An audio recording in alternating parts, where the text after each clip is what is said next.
Kimberly here, and today we are going to talk about stencils, and we're going to talk about layering stencils, and we're going to add a few other techniques into this idea of layering our stencils. So what I have here is, I have a craft mat, which is this, I don't know, it's flexible, it's Teflon, it's coated for both sides. This is a great work surface to do all of this on. It wipes clean easily and it protects your surfaces from underneath. I have two stencils here, some pattern paper, glitter. I have a spatula, and then I have light modeling paste. And this is the paste that I like to use when I am pasting through stencils.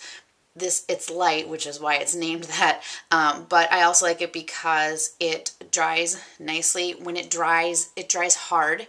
When it dries, it's water resistant, so you could do other techniques after you've used this modeling paste. This paste you can also add color to, so you could use gelatos, you could use acrylic paints, you could even use some re-inkers. You have to be a little careful there, and use this paste. And I'm going to open up the jar. You can see kind of what it looks like. Frankly, it's kind of like frosting, or maybe a little bit of, kind of has that spackle texture to it. It's really, it's light and fluffy, so really it is like frosting. I like to use the back of my spatula to grab it. It's kind of like having the inverted spatula you use when you're frosting things. So what I've got here is I've got this stencil on my pattern paper, and it's not just one stencil, it's two. So I've actually put down this diagonal lined stencil and then a star that went with it. And these came in a pack together. These are Heidi Swap stencils, and I thought, oh, these are so cool together. So what I'm going to do is I'm going to put the modeling paste through both of these. I'm just going to gently push the paste through. And you can apply this as thin or as thick as you want. I try to leave it a little thinner because I want it to dry quicker for my projects. And also, if you put it on too thick and you bend your paper too much, you can crack it and you might not want that look. And you can see how I'm gently and lightly spreading it around. I'm trying to make sure I hit every corner. And you can see I've got a pretty good hold on my stencils here so that they don't slide. And you can see how easy it is to work around. You can go back over it again and smooth out the spots. And what I'm going to do is, as I'm finished and I have things filled out, I'm going to do these long, gentle, sweeping motion across the whole thing to try to work some of those lines and extra spots out.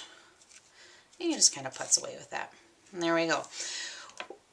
If you weren't filming a video, if you were just making this, you would want to take this off and take it right to the sink. Wash both your stencils off and your tools off. If this dries on there, it won't come off, or it'll be very difficult. So make sure that when you're doing this yourself that you go wash these immediately.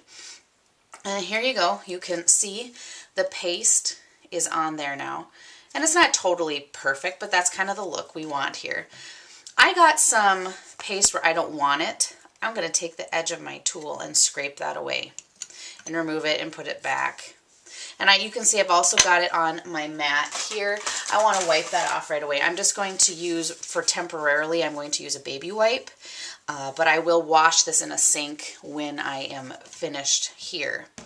Now the next thing I thought would be kind of cool is I was curious to see if add some unique color to this without actually mixing in color. And I was curious if I applied glitter when it was wet, if it would stay. And it does. And here's my example that's dry right now. I did this on cardstock. How great is that? So what I'm going to do is I'm just going to take my glitter and I am going to very generously pour it all over the top. I'm going to put this right back in the jar, so no worries about using too much of it. But I do want to make sure that all my spots are covered. Just keep pouring it out. I'll set it aside. I'm going to tap off the excess. And I can just brush away the extra glitter and blow it away. And there you go. So you've used a double stencil, you paste, and glitter. A lot of fun. Have fun playing with your stencils.